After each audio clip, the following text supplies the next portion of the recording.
اعوذ باللہ من الشیطان الرجیم بسم اللہ الرحمن الرحیم فاما الذین کفروا فاعذبهم عذابا شدیدا فی الدنیا والآخرہ، تو وہ لوگ کہ جو کفر کی روش اختیار کریں گے میں انہیں عذاب دوں گا، بہت سخت عذاب، دنیا میں بھی اور آخرت میں بھی۔ وما لهم من ناصرین، اور نہیں ہوں گے ان کے لیے کوئی مددگار۔ واما الذین آمنوا وعملوا الصالحات، اور جو ایمان لائیں گے اور نیک عمل کریں گے، فیوفیہم، اب دیکھیے وفا یوفی، دینا، پورا پورا دینا، تو ان کو وہ پورا پورا دے گا، اجورہم، ان کا اجر۔ واللہ لا یحب الظالمین، اللہ ظالموں کو پسند نہیں کرتا۔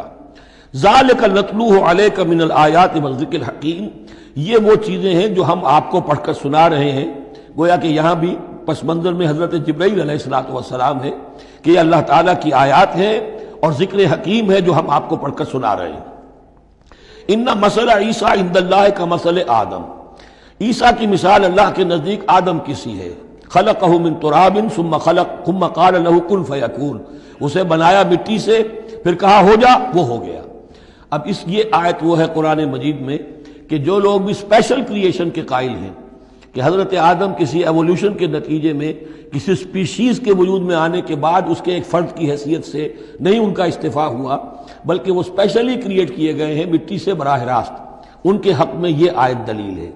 تو یہ جو بھی نظریات ہیں ابھی، چونکہ ایولیوشن بھی ہے تو وہ بھی نظریہ ہے، تھیوری آف اسپیشل کریشن ہے وہ بھی نظریہ ہے۔ نظریوں کے باب میں انسان ادھر ادھر کوئی رائے رکھ سکتا ہے، ابھی یہ کوئی طے شدہ حقائق نہیں ہے۔ ان میں ہم غور کر سکتے ہیں کہ قرآن مجید میں کس مقام پر کس چیز کے لیے کوئی تائید یا کوئی تھوڑی سی توثیق نکلتی ہے۔ تو اللہ کے نزدیک تو عیسیٰ کی مثال ایسے ہی ہے جیسے آدم، اسے مٹی سے بنایا اور کہا کن فیکون۔ تو اب اگر آدم اگر اسپیشل کریشن کا معاملہ ہے تو نہ باپ نہ ماں، بغیر باپ اور بغیر ماں کے، تو کیا وہ الہ بن گئے؟ بنانے والا تو اللہ ہے۔ حضرت عیسیٰ ماں تو ہے، باپ نہیں ہے، حمل تو ہوا ہے، 9 مہینے ماں کے پیٹ میں تو رہے ہیں، تو وہ تو آدم سے کم معاملہ ہوا تخلیق میں اعجاز کے اعتبار سے۔ اور حضرت اس سے کم تر ذرا دیکھ لو تو بوڑھے پھونس حضرت زکریا اور بوڑھی پھونس ان کی اہلیہ جو ساری عمر بانج رہی اور ان کو اللہ نے اولاد دے دی۔ تو یہ سارے جو ہے معجزات ہیں، اللہ کا اختیار ہے، جو چاہے کرے، اس سے کسی کی الوہیت کی دلیل نہیں نکلتی۔ الحق من ربک، یہ حق ہے آپ کے رب کی طرف سے، فلا تکن من الممترین، تو ہرگز نہ ہو جانا اس میں شک کرنے والوں میں سے۔ فمن حاجک فیہ، تو اے نبی جو بھی اس معاملے میں آپ سے اب بھی حجت بازی کرے، جھگڑا کرے، بحث کر رہا ہے، ابھی سینگ الجھا رہا ہے بحث کے اندر، من بعد ما جاءک من العلم، جبکہ آپ کے پاس تو العلم آ چکا، آپ جو بات کہہ رہے ہیں وہ علی وجہ البصیرت کہہ رہے ہیں، فقل تعالوا، تو اب آخری چیلنج کیا ہے؟ کہہ دیجئے اچھا آؤ۔ یہ جو ان کا آیا تھا، 2 بڑے بڑے ان کے لاٹ پادری تھے، ابو حارثہ ابن علقمہ اور قرظ بن علقمہ، اور ان کی سرکردگی میں 70 افراد تھے جو کہ نجران سے آئے تھے۔ یہ سارا کئی دن معاملہ چلتا رہا، اور پھر آخر میں حضور سے کہا گیا اچھا آپ مباہلہ کیجئے، قل، ان سے کہہ دیجئے تعالوا، آؤ، ندعو ابناءنا وابناءکم، آؤ ہم بلاتے ہیں اپنے بیٹوں کو، تم بلاؤ اپنے بیٹوں کو، ونساءنا ونساءکم، ہم بلا لیتے ہیں اپنی عورتوں کو، تم بلاؤ اپنی عورتوں کو، وانفسنا وانفسکم، اور ہم بھی آ جاتے ہیں تم بھی آ جاؤ، ثم نبتہل، پھر ہم گڑ گڑا کر اللہ سے دعا کریں، فنجعل لعنت اللہ علی الکاذبین، تو ہم کہیں کہ اے اللہ جو ہم میں سے جھوٹا ہو اس پر لعنت کر دے۔ یہ مباہلہ ہے، اور یہ مباہلہ ہوتا ہے کب؟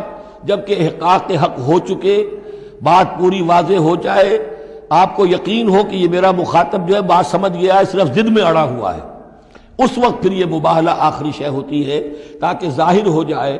اگر تو واقعتاً اسے یقین ہے تو وہ مباہلہ کی چیلنج قبول کر لے گا، اور اگر دل میں چور ہے، وہ جانتا ہے کہ حق بات تو اسی کی ہے، اور لہذا پھر وہ مباہلہ نہیں کرے گا۔ چنانچہ یہی ہوا، انہوں نے مباہلے سے انکار کیا، فرار کی راہ اختیار کی، اور ایسے ہی چلے گئے۔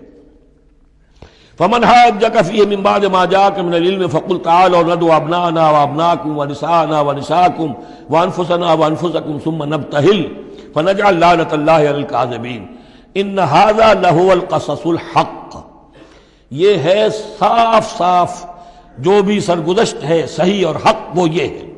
وما من الہ الا اللہ، اور نہیں ہے کوئی معبود اللہ کے سوا۔ وَإِنَّ اللَّهَ لَهُوَ الْعَزِيزُ الْحَكِيمُ، اور یقیناً اللہ تعالیٰ ہی ہے زبردست اور کمال حکمت والا۔ یہاں اب دوسرا حصہ ختم ہو گیا. یہ 31 آیات ہیں، 32 اور 31 مل کر یہ 63 آیت پر.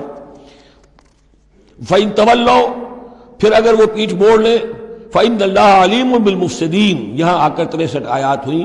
پھر اگر وہ پیٹھ موڑ لیں تو اللہ تعالیٰ خوب جانتا ہے مفسدوں کو کہ یہ ماننے والے نہیں ہیں، لہذا وہ پورا قافلہ واپس چلا گیا. اعوذ باللہ من الشیطان الرجیم، بسم اللہ الرحمن الرحیم.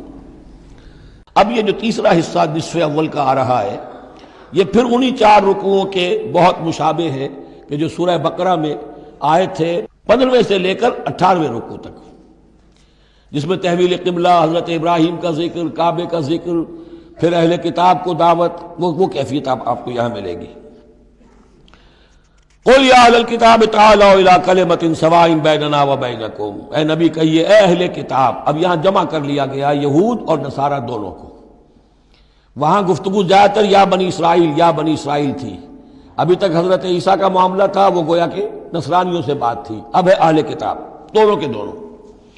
قُلْ يَا أَهْلَ الْكِتَابِ تَعَالَوْا إِلَىٰ كَلِمَةٍ سَوَاءٍ بَيْنَنَا وَبَيْنَكُمْ، کہیے کہ اے کتاب والو آؤ ایک ایسی بات کی طرف جو ہمارے اور تمہارے مابین بالکل برابر ہے، متفق علیہ ہے. وہ کیا ہے؟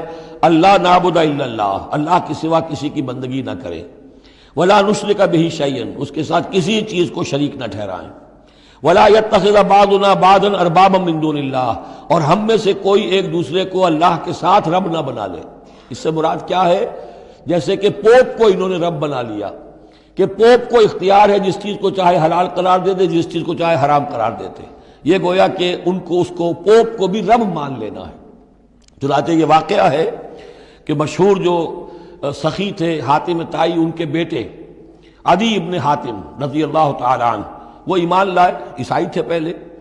تو انہوں نے ایک مرتبہ حضور سے کہا کہ یہ قرآن یہ کہتا ہے کہ ہم نے اللہ کے سوا کسی اور کو رب بنا لیا، تو یہ بات کچھ سمجھ میں نہیں آئی، ہم نے تو کسی کو رب نہیں بنایا. تو انہوں نے فرمایا کیا یہ صحیح نہیں ہے کہ تمہارے جو پادری کہہ دے، جو پوپ کہہ دے کہ یہ حق ہے، یہ صحیح ہے، یہ جائز ہے، اس کو تم جائز مان لیتے ہو، جس کو وہ کہہ دیں حرام ہے حرام مان لیتے ہو کہ جی ہاں ایسا تو ہے. تو یہ حق جو ہے یہ صرف اللہ کا ہے، اور جو اس حق کو اختیار کرتا ہے وہ گویا رب ہونے کا دعویٰ کرتا ہے. اب یہ ساری قانون سازی جو شریعت کے خلاف کی جا رہی ہے، یہ خدائی کا دعویٰ ہے جو لوگ کر رہے ہیں بیٹھے ہوئے. اور ان ہاؤسز میں پہنچنے کے لیے جو بےتاب ہوتے ہیں اور جس کے لیے کروڑوں روپیہ خرچ کرتے ہیں، جہاں جا کر یا تو پہلے طے ہو جائے یہاں کوئی قانون سازی کتاب و سنت کے منافی نہیں ہو سکتی، پھر جائیے، پھر وہاں پر جا کر قانون سازی کتاب و سنت کے دائرے کے اندر اندر کیجیے. لیکن جہاں یہ نہیں ہے تو وہ جو فرمایا یہاں پر نوٹ کر لیجئے، تعالوا الی کلمۃ سواء بیننا وبینکم اللہ نعبد الا اللہ ولا نشرک بہ شیئا ولا یتخذ بعضنا بعضا اربابا من دون اللہ فإن تولوا، پھر اگر وہ منہ موڑ لیں، فقولوا، اے مسلمانوں تم کہو، فقولوا اشہدوا بأننا مسلمون، اچھا بھائی آپ لوگ گواہ رہے ہم تو مسلمان ہیں، ہم نے تو اللہ کی اطاعت قبول کر لی، ہم ان تینوں باتوں پر قائم رہیں گے. آپ کو اگر پسند نہیں ہے تو آپ کی مرضی. یا اہل الکتاب، اے کتاب والو، لم تحاجون فی ابراہیم، تم ابراہیم کے بارے میں کیوں جھگڑتے ہو؟ وما انزلت التوراۃ والانجیل الا من بعدہ، حالانکہ تم بھی مانتے ہو کہ تورات بھی ان کے بعد نازل ہوئی، انجیل بھی بعد میں نازل ہوئی. یہودیت بعد کی پیداوار ہے اور نصرانیت بھی بعد کی پیداوار ہے. تو ما کان ابراہیم یہودیا ولا نصرانیا ولکن کان حنیفا مسلما، وہ تو مسلمان تھے، وہ تو اللہ کے فرما بردار تھے، یہودی یا نصرانی تو نہیں تھے. افلا تعقلون، تو کیا تم عقل سے کام نہیں لیتے؟ ہاں انتم ہؤلاء حاججتم فیما لکم بہ علم، دیکھو یہ تم لوگ اب تک جو بھی باتیں کرتے رہے ہو، تم نے مباحثہ کیا ہے، وہ ان چیزوں کے بارے میں بھی ہے جس کا تمہیں کچھ علم ہے. فلم تحاجون فیما لیس لکم بہ علم، ایسی چیزوں کے بارے میں حجت بازی کیوں کرتے ہو جن کے لیے تمہارے پاس کوئی دلیل ہی نہیں، کوئی بنیاد نہیں، کوئی علم نہیں. ابراہیم کو کیا قرار دو گے، نصرانی یا یہودی؟ واللہ یعلم وانتم لا تعلمون، اللہ جانتا ہے تم نہیں جانتے. ما کان ابراہیم یہودیا ولا نصرانیا، اچھی طرح تمہیں بھی معلوم ہے ابراہیم نہ یہودی تھے نہ نصرانی تھے، ولیکن کان حنیفا مسلما، وہ تو اللہ کے فرما بردار تھے بالکل یکسو ہو کر. وما کان من المشرکین، اور نہ ہی وہ مشرکوں میں سے تھے. گویا کہ 3 طبقات جو موجود تھے عرب میں اس وقت، یا مشرکین عرب تھے، وہ بھی اپنے آپ کو منسوب کرتے تھے، وہ تو چونکہ نسل تو حضرت اسماعیل کی ہے تو وہ بھی کہتے تھے ہمارا رشتہ ابراہیم سے ہے. یہودی بھی نصرانی بھی، لیکن فرمایا ابراہیم جو ہے وہ نہ یہودی تھے نہ نصرانی تھے نہ مشرک تھے۔ ان اول الناس بابراہیم الذین اتبعوہ، یقیناً ابراہیم سے سب سے زیادہ قربت رکھنے والے لوگ تو وہ ہیں جو ان کی پیروی کرتے ہیں، اور وہ کون ہے؟ وَهَذَا النَّبِيُّ، یہ نبی محمد صلی اللہ علیہ وسلم، وَالَّذِينَ آمَنُوا، اور وہ کہ جو ان پر ایمان لائے، وَاللَّهُ وَلِيُّ الْمُؤْمِنِينَ، اور اللہ ان مومنوں کا ساتھی ہے، مددگار ہے، پشت پناہ ہے، حمایتی ہے۔ وَدَّتْ طَائِفَةٌ مِّنْ أَهْلِ الْكِتَابِ لَوْ يُضِلُّونَكُمْ وَمَا يُضِلُّونَ إِلَّا أَنفُسَهُمْ وَمَا يَشْعُرُونَ، اہل کتاب کا ایک گروہ جو ہے تلا ہوا ہے، اس پر آرزو مند ہے کہ اے مسلمانوں تمہیں کسی طریقے سے گمراہ کر دیں۔ لَوْ يُضِلُّونَكُمْ وما يضلون الا انفسهم، وہ نہیں گمراہ کر سکیں گے مگر اپنے آپ کو، وما یشعرون، انہیں اس کا شعور نہیں ہے۔ یا اہل الکتاب، دیکھیے کو انداز جو ہے بڑا ہی داعیانہ، جیسا کہ وہ جو 5واں رکوع تھا سورہ بقرہ کا، اس طرح کا انداز ہے یہاں۔ یا اہل الکتاب لما تکفرون بآیات اللہ وانتم تشہدون، اے کتاب والو، اے اہل کتاب، کیوں تم اللہ تعالیٰ کی آیات کا انکار کرتے ہو جبکہ تم اس کے قائل ہو، پہچان چکے ہو، دل میں جان چکے ہو۔ یا اہل الکتاب لما تلبسون الحق بالباطل وتکتمون الحق وانتم تعلمون، اے اہل کتاب کیوں تم حق کے اوپر باطل کا ملمہ چڑھاتے ہو، کیوں حق کو چھپاتے ہو جانتے بوجھتے۔ یہ بھی اس 5ویں رکوع میں آیت موجود تھی، ولا تلبسوا الحق بالباطل وتکتموا الحق وانتم تعلمون۔ اعوذ باللہ من الشیطان الرجیم، بسم اللہ الرحمن الرحیم۔ وقالت طائفۃ، اب ایک بڑی سازش کا ذکر ہو رہا ہے کہ جو انہوں نے کی تھی مسلمانوں کے خلاف اور محمد رسول اللہ کو ناکام بنانے کے لیے۔ اس سازش کا پس منظر کیا تھا کہ چونکہ صورتحال یہ آ چکی تھی دنیا کے سامنے کہ جو ایک مرتبہ دائرہ اسلام میں داخل ہو جاتا تھا، اب چاہے اسے مار دیں، اسے پیٹیں، اسے بھوکا رکھیں، اسے سزا دیں، جو بھی ٹارچر کریں، واپس نہیں آتا۔ تو دھاک بیٹھ گئی نا کہ اسلام کے اندر کوئی ایسی کشش ہے، اسلام کے اندر کوئی ایسی حقانیت ہے، کوئی ایسی مٹھاس ہے کہ ایک آدمی بڑی سے بڑی قربانی دینے کو تیار ہے، ایک دفعہ اسلام قبول کرنے کے بعد اسلام کو سے دستبردار ہونے کو تیار نہیں۔ یہ جو ساکھ بن گئی تھی، اس کو توڑنے کا ذریعہ سوچا انہوں نے کہ ایسا کرو، صبح کے وقت اعلان کرو کہ ہم ایمان لے آئے، سارا دن محمد کی صحبت میں رہو صلی اللہ علیہ وسلم، شام کو کہہ دو جی دیکھ لیا ہم نے، کچھ نہیں ہے یہاں، یہ دور کے ڈھول سہانے ہیں، ہم تو اپنے ہی کفر میں جا رہے ہیں، اپنے ہی راستے پہ جا رہے ہیں۔ اب اس سے یقیناً کچھ لوگ سمجھیں گے کہ انہوں نے سازش کی ہوگی، کچھ لوگ سمجھیں گے کہ بھائی بڑے متقی لوگ تھے، بڑے خشوع و خضوع کے ساتھ آئے تھے، بڑے اعلان کے ساتھ، شان کے ساتھ انہوں نے کلمہ کہا تھا اور ایمان قبول کیا تھا، پھر دیکھو سارے دن حضور کی محفل میں بیٹھے رہے ہیں، کچھ نہ کچھ تو دیکھا ہی ہوگا نا آخر، ایسے کیسے یہ لوگ چلے گئے۔ عام لوگوں کے دلوں میں وسوسہ اندازی جو ہے اس سے کرنا بہت آسان کام ہے، وہ سازش تھی جو بنائی، اور اسی کا اصل میں تعلق ہے قتل مرتد کی سزا۔ اسلامی ریاست میں اس سازش کا راستہ روکنے کے لیے یہ سزا تجویز کی گئی ہے کہ جو شخص ایمان لے آئے پھر کفر میں جائے گا تو قتل کر دیا جائے گا، کیونکہ اسلامی ریاست کی بنیاد ہے، آئیڈیولوجیکل ریاست ہے یہ، ایمان اور اسلامی تو اس کی بنیاد ہے، اس کی جڑوں کو کھولنے والی جو چیز ہو سکتی ہے اس کی تو پوری جو ہے اس کی بندش اور اس کا سد باب ہونا چاہیے۔ وقالت طائفة من اہل الکتاب آمنوا بالذی انزل علی الذین آمنوا وجہ النہار، اور اہل کتاب کے گروہ نے یہ طے کیا ایمان لاؤ اس چیز پر جو نازل کی گئی ہے ان اہل ایمان پر صبح کے وقت، دن چڑھے، وَاکْفُرُوا آخِرَهُ، اور کفر کر دو، اعلان کفر کر دو دن کے آخر میں، لعلہم یرجعون، شاید ان میں سے بھی کچھ لوٹ آئیں، اندر سے جا کے کچھ لوگوں کو تو گھسیٹ لائیں گے ہم کہ وہ جو ہے وہ بھی اسلام کو چھوڑ دیں، وہ مشتبہ ہو جائے معاملہ، ان پر وسوسہ پیدا ہو جائے۔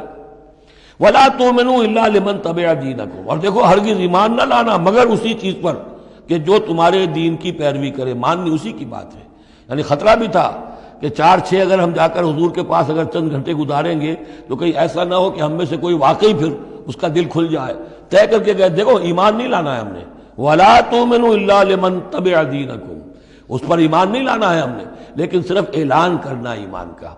یہ ہے مثال قرآن مجید میں شعوری نفاق، یعنی جو وقت انہوں نے گزارا ہے یہ ہے تو اسلام کا، قانوناً تو مسلمان ہیں، اگر اس دوران میں ان میں سے کوئی مر جاتا تو اس کی نماز جنازہ پڑھی جاتی، لیکن انہیں معلوم تھا کہ ہم مسلمان نہیں ہیں، جبکہ ایک وہ غیر شعوری نفاق ہے کہ اندر ایمان ختم ہو چکا ہے لیکن انسان سمجھتا ہے میں تو مومن ہوں، حالانکہ اس کا کردار وہ جو ہے منافقانہ ہے، اس کا عمل منافقانہ ہے، اور اس کے اندر سے ایمان کی پونجی جو ہے جیسے کہ دیمک کسی کڑی کو کھا جائے تو شیطین کو چٹ کر چکی ہے دیمک، لیکن یہ کہ بہرحال اوپر ایک پردہ پڑا ہوا ہے، وہ ہے غیر شعوری نفاق اور یہ ہے شعوری نفاق۔ قل ان الہدی ھدی اللہ، اے نبی ان سے کہہ دیجئے دیکھو اصل ہدایت تو اللہ کی ہدایت ہے۔ ان یؤتی احد، اب یہاں پر پھر ان کا قول آ رہا ہے کہ دیکھو ایمان لانا نا، ان یؤتی احد مثل ما اوتیتم، مبادا کسی کو وہ شے دے دی جائے جو تمہیں دی گئی تھی۔ یہ رسالت، یہ مذہبی پیشوائی، یہ تو ہماری میراث تھی، ہم اگر انہیں مان لیں گے تو وہ چیز ہم سے ان کو منتقل ہو جائے گی، لہذا ماننا تو نہیں ہے، لیکن یہ کہ ان کی بہرحال کسی طریقے سے ہوا اکھیڑنے کے لیے ہمیں یہ کام کرنا ہے۔ اور یحاجوکم عند ربکم، یا تمہارے خلاف حجت قائم کریں اللہ کے نزدیک۔ قل ان الفضل بید اللہ، کہہ دیجئے ان سے کہ فضل کل کا کل اللہ کے ہاتھ میں ہے، یؤتی ہے من یشاء، وہ جس کو چاہتا ہے دیتا ہے۔ اس نے 2000 برس تک ایک منصب پر تمہیں فائز رکھا، اب جو ہے تم اس منصب کے نااہل ثابت ہو چکے ہو، تمہیں معزول کر دیا گیا، اور اب ایک نئی امت ہم نے بنائی ہے اور اس کو اس مقام پر نصب کر دیا ہے، انسٹالیشن ہو چکی ہے۔ واللہ ذو الفضل العظیم، قل ان الفضل بید اللہ یؤتیہ من یشاء واللہ واسع علیم، اللہ بہت وسعت والا اور جاننے والا ہے۔ یختص برحمتہ من یشاء، وہ مختص کر لیتا ہے اپنی رحمت کے لیے جس کو چاہتا ہے۔ واللہ ذو الفضل العظیم، اللہ بڑے فضل کا مالک ہے۔ اعوذ باللہ من الشیطان الرجیم، بسم اللہ الرحمن الرحیم۔ ومن اہل الکتاب، اب یہاں ایک اور نقطہ سمجھ لیجئے کہ برے سے برے گروہ کے اندر بھی کہیں نہ کہیں کوئی افراد اچھے بھی ہوتے ہیں۔ داعی کے لیے یہ ضروری ہے کہ ان کو بھی مینشن کرتا رہے کہ ان میں اچھے لوگ بھی ہیں، تاکہ وہ جو لوگ ہیں ان کے دلوں کے اندر نرمی پیدا ہو۔ اسی طرح برے سے برے آدمی میں کوئی اچھائی بھی ہے، آپ اگر اسے دعوت دے رہے ہیں حق کی طرف، اس میں جو اچھائی ہے اس کو مانیے، تاکہ اسے معلوم ہو کہ اسے مجھ سے قد نہیں ہے، دشمنی نہیں ہے، جو میری بات واقعی اچھی ہے اس کو تو یہ تسلیم کر رہا ہے، لیکن جو بات غلط ہے اس کو رد کر رہا ہے۔ تو یہ دعوت کا اور تبلیغ کا بہت اہم حصہ ہے۔ اگر آپ ٹوٹلی نگیٹ کر دیں گے تو وہ بھی کہے گا کہ یہ بھی اندھا بہرا ہے تو میں بھی اندھا بہرا رہوں، یہ میری اچھائی کو بھی نہیں دیکھ سکتا، صرف میری برائی نظر آ رہی ہے۔ اور اگر وہ سمجھے کہ میری برائی کی بھی صحیح نشاندہی کر رہا ہے، جو میری اچھائی ہے اس کو بھی مان رہا ہے، تو اس کا دل کھلے گا، وہ آپ کی بات سنے گا۔ وَمِنْ أَهْلِ الْكِتَابِ مَنْ إِنْ تَأْمَنْهُ بِقِنْطَارٍ، اہل کتاب میں سے ایسے بھی ہیں کہ اگر ان کے پاس تم امانت رکھوا دو ڈھیروں مال، یؤدہ الیک، وہ تمہیں پورا پورا واپس کر دیں گے۔ امانت دار ان میں موجود ہیں۔ وَمِنْهُمْ، اور ان میں سے ایسے بھی ہیں، مَنْ إِنْ تَأْمَنْهُ بِدِینَارٍ، ان کے پاس اگر ایک دینار بھی امانت رکھوا دو، لا یؤدہ الیک، وہ تمہیں واپس نہیں کرے گا، ادا نہیں کرے گا تمہیں، الا ما دمت علیہ قائما، الا یہ کہ تم اس کے سر کے اوپر کھڑے ہو جاؤ، مسلط ہو جاؤ، تب تو دے دے گا ورنہ نہیں دے گا۔ اچھا یہ ہے ان کے اکثر کا کردار، لیکن جو بھی تھوڑے بہت تھے ان میں ان کی اچھائی کا بھی ذکر کر دیا۔ اور بالفعل اس قسم کے کردار کے لوگ جو ہیں وہ عیسائیوں میں تھے، یہودیوں میں تو نہ ہونے کے برابر تھے، لیکن اہل کتاب کا مسئلہ ہو رہا ہے تو اس میں یہ دونوں گروپ موجود ہیں۔ ذالک بانہم، اور یہودیوں میں یہ کردار کیوں آ گیا ہے، کیوں بے ایمانی خیانت کیوں آ گئی؟ ذالک بانہم قالوا لیس علینا فی الامیین سبیل، یہ اس لیے کہ انہوں نے یہ عقیدہ گھڑ لیا ہے کہ ان امیین کے بارے میں ہم پر کوئی ملامت نہیں ہے۔ یہ اچھی طرح سمجھ لیجئے، یہودیوں کا یہ عقیدہ تورات میں نہیں ہے، لیکن اصل جو کتاب ہے ان کی مذہبی وہ تورات نہیں ہے، تالمود ہے۔ یوں سمجھیے کہ تورات تو ہے ام الکتاب ان کی جو بھی ہے، لیکن جو ان کا ساری شریعت ہے، جو ان کے ضوابط ہیں، قوانین ہیں، قواعد ہیں، عبادات کی تفاصیل ہیں، وہ سب ہیں تالمود میں۔ اور تالمود میں یہ بات موجود ہے کہ یہودی کے لیے یہودی سے جھوٹ بولنا حرام، غیر یہودی سے جیسے چاہو جھوٹ بولو۔ یہودی کے لیے کسی یہودی کا مال ہڑپ کرنا ناجائز حرام، غیر یہودی جنٹائلز اور گوئمز ان کا مال جس طرح چاہو دھوکے سے، بائی ہوک بائی کروک، جس طرح چاہو ہڑپ کرو۔ تو یہ ہمارے اوپر مواخذہ ہی نہیں ہے، اس لیے کہ یہ جو لوگ ہیں غیر یہودی یہ انسان ہے ہی نہیں، یہ اصل میں انسان نما حیوان ہے، اور ان سے فائدہ اٹھانا ہمارا حق ہے، جیسے کہ گھوڑے کو تانگے میں جوتنا انسان کا حق ہے، بیل کو اپنے ہل کے اندر جوت لینا یہ انسان کا حق ہے، تو ہمارا حق ان حیوانوں سے ہم جو چاہے لوٹ لیں کھسوٹ لیں، ان کی رضامندی سے لے لیں، ظلم کریں، اس میں ہم پر کوئی پکڑ نہیں ہوگی، کوئی محاسبہ نہیں۔ یہ تالمود میں باقاعدہ لکھا ہوا ہے۔ ذالک بانہم قالوا، اس لیے کہ ایک پکچر بھی اس پر بنی ہے جو امریکہ کے عیسائیوں نے بنائی ہے، the other side of Israel, جس میں کہ انہوں نے ایک شخص نے ایک یہودی کتب خانے میں جا کر کتابیں نکال کر پھر اس کے اوپر نشان لکھا کر یہ چیزیں لکھی ہوئی ہیں۔ کیا یہودیت کا جو اصل چہرہ ہے وہ اس ڈاکومنٹری کے اندر، ویڈیو کے اندر واضح کر دیا گیا ہے ان کی کتابوں کے حوالے سے۔ ذالک بانہم قالوا لیس علینا فی الامیین سبیل، یہ اس لیے ہے ان میں یہ خیانت اور بے ایمانی اور جھوٹ اور دغا کہ انہوں نے یہ عقیدہ گھڑ لیا ہے کہ غیر یہودی لوگوں کے بارے میں ہم سے کوئی پرسش ہی نہیں ہے، کوئی ہمارے اوپر کوئی ذمہ داری ہے ہی نہیں۔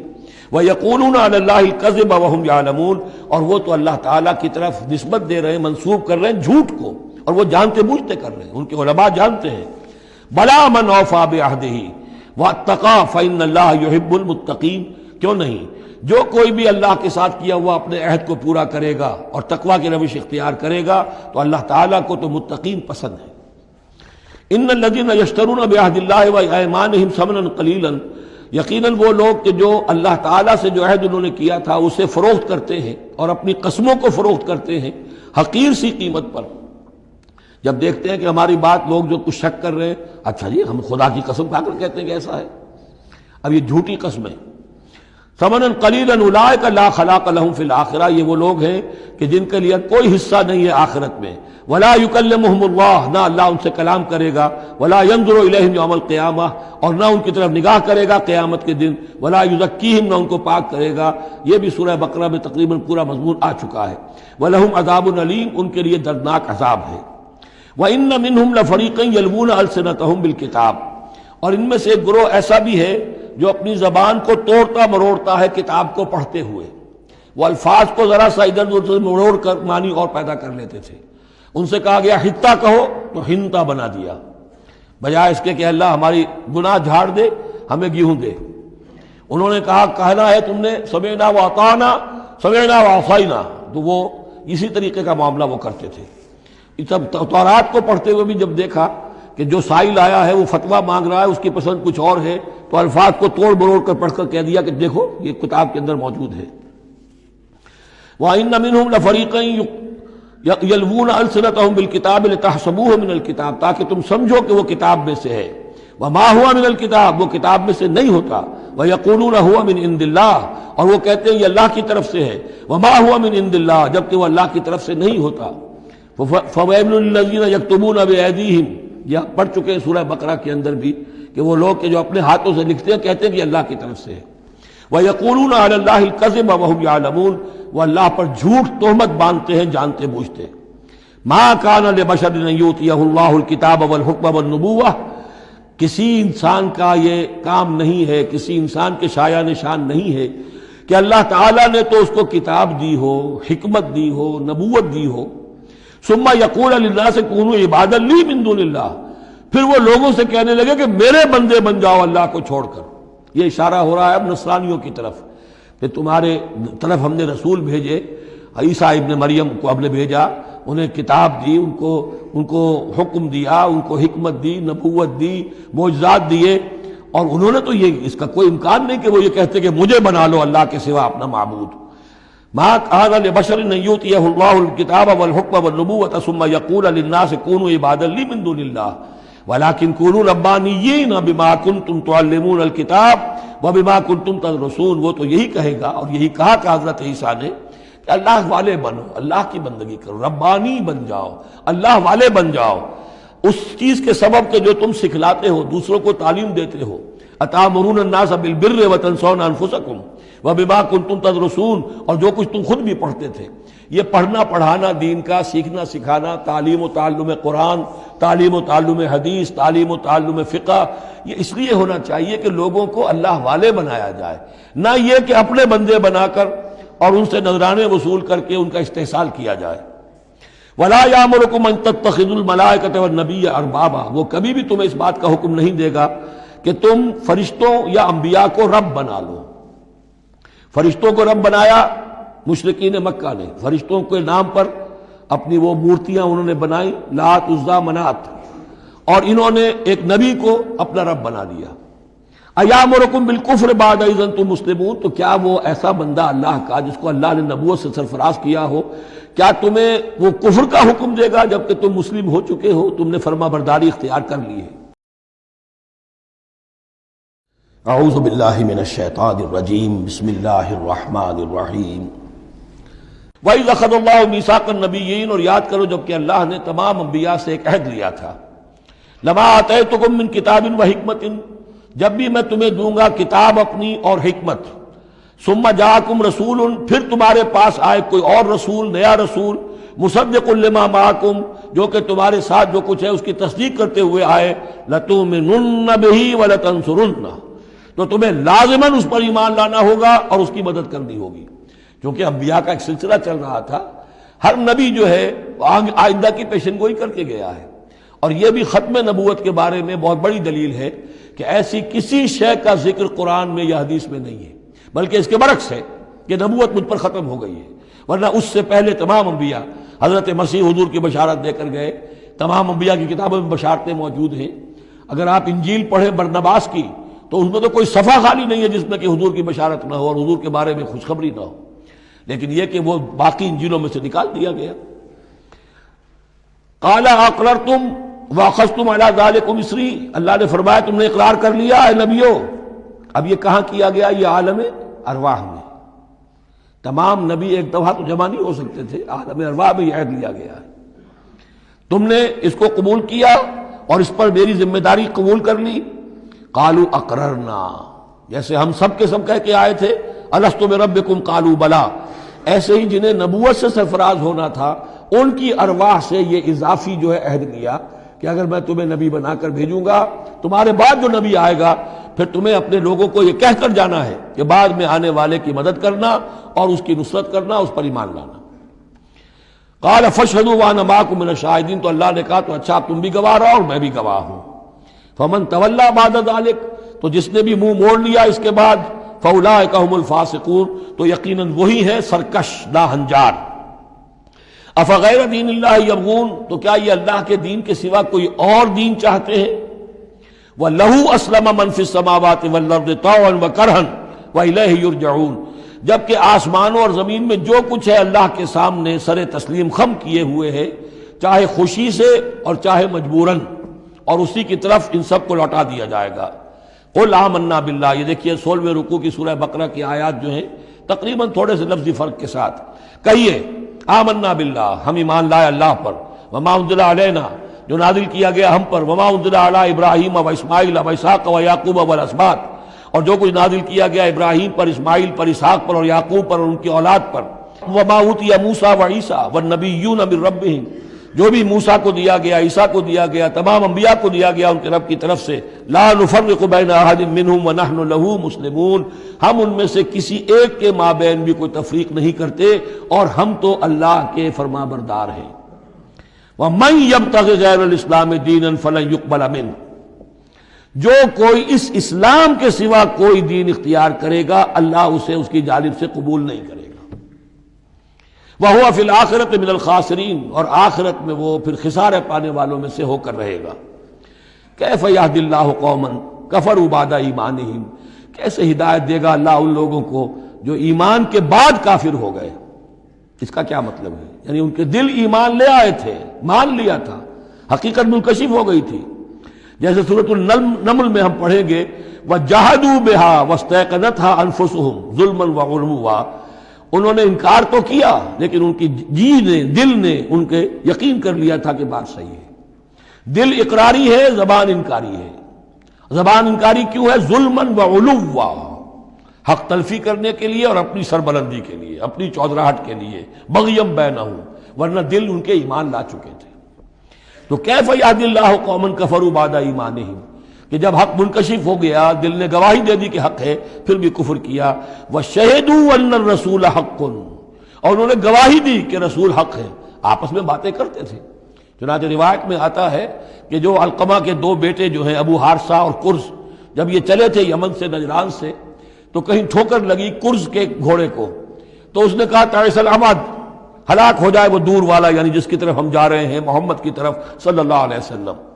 اس پر بڑے بھائی نے کہا، ابو حارثہ نے، تعست امک، تیری ماں ہلاک ہو جائے۔ انہوں نے کہا کیوں؟ میں نے تو محمد کو کہا تھا جو کچھ کہا تھا، تمہیں کیوں اس طرح برا لگا؟ انہوں نے کہا تمہیں معلوم نہیں ہے وہ وہی نبی ہیں، ہم پوری طرح جان چکے ہیں وہ وہی نبی ہیں، ان کی شان میں گستاخی نہیں کریں گے، پکڑے جائیں گے ہم، وہ نبی ہیں اور وہی ہیں جن کے ہم منتظر تھے۔ انہوں نے کہا پھر مانتے کیوں نہیں؟ تم جانتے ہو ان بادشاہوں نے ہمیں بڑا مقام دیا ہوا ہے، رومن امپائر کے تحت تھے یہ لوگ اور مصر کی حکومت کے، اور انہوں نے ہمیں مقام دے رکھا ہے، ہمیں دولت دی ہے، ہمیں مال دیا ہے، ہمیں حیثیت دی ہے، مراتب دیے ہیں، اگر ہم نے محمد کو مان لیا تو سب چھن جائیں گے۔ یہ باقاعدہ روایت میں موجود ہے۔ ابھی آتے ہوئے تو جاتے ہوئے کیا حال ہوگا آپ اس کا اندازہ کیجئے، جبکہ مباہلے سے فرار کر کے گئے ہیں۔ وَشَهِدُوا أَنَّ الرَّسُولَ حَقٌّ، وہ گواہی دے چکے ہیں کہ رسول حق پر ہیں اور حق ہیں۔ وَجَاءَهُمُ الْبَيِّنَاتُ، اور ان کے پاس کھلی کھلی نشانیاں آ چکی ہیں۔ وَاللَّهُ لَا يَهْدِي الْقَوْمَ الظَّالِمِينَ، اللہ ایسے ظالموں کو ہدایت نہیں دیتا۔